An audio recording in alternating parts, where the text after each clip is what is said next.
కార్యక్రమాన్ని మీకు సమర్పిస్తున్న వారు సన్సీడ్ హాస్పిటల్, కుషాయిగూడ, హైదరాబాద్. తిరుమలలో వైకుంఠ ఏకాదశికి 1,20,000 మంది భక్తులకు సర్వదర్శనం.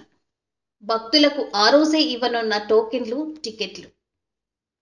కలియుగ దైవం తిరుపతి శ్రీ వెంకటేశ్వరుని ఆలయం వైకుంఠ ఏకాదశి పర్వదినం కోసం ముస్తాబవుతోంది.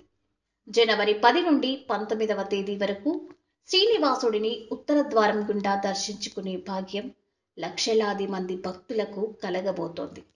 వైకుంఠ ఏకాదశిని దృష్టిలో పెట్టుకుని ఇప్పటికే టీటీడీ కొన్ని నిర్ణయాలు తీసుకుంది. టోకెన్లు, టికెట్లు ఉన్న భక్తులను మాత్రమే దర్శనాలకు అనుమతిస్తారు. టోకెన్లు లేని భక్తులకు తిరుమలకు వెళ్లొచ్చు, కానీ శ్రీవారి దర్శనం చేసుకునే అవకాశం వారికి లభించదు.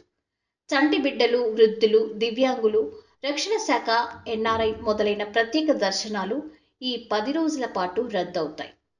వేదాశీర్వచనాలు కూడా రద్దయ్యాయి. వైకుంఠ ఏకాదశి నాడు సామాన్య భక్తులకు శ్రీవారి దర్శన భాగ్యాన్ని కల్పించడానికి టీటీడీ అధికారులు ప్రాధాన్యతనిస్తున్నారు.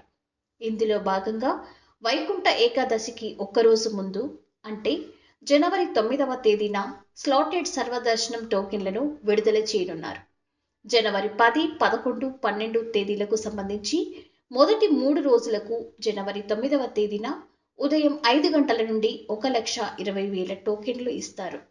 ఆ తర్వాత రోజులకు ఏ రోజుకా రోజు దర్శనాలకు ఒక్కరోజు ముందు టోకెన్లు జారీ చేస్తామని టీటీడీ కార్యనిర్వహణాధికారి జె. శ్యామలరావు తెలిపారు. తిరుపతిలోని 8 కేంద్రాలలో 87 కౌంటర్లు, తిరుమలలో 4 కౌంటర్లు కలుపుకొని మొత్తం 91 కౌంటర్లు ఏర్పాటు చేస్తున్నారు.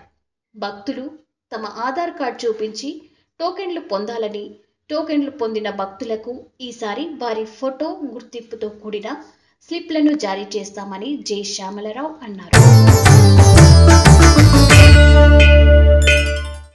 ఈ కార్యక్రమాన్ని మీకు సమర్పించిన వారు సన్సీడ్ హాస్పిటల్, కుషాయిగూడ, హైదరాబాద్.